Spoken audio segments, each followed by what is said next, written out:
Sarıda zeybek inip gelir, inişten ben yandım.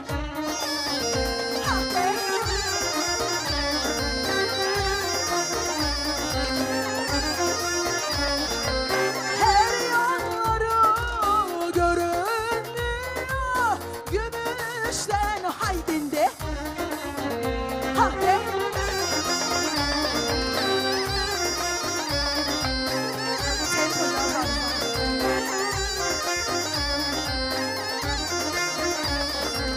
Haymanalı oynamalı, haymanalı oynamalı. Kızlar işlesin, gergef işlesin, anasından işlesin, bildiğin işlesin. Haydi devam ediyoruz.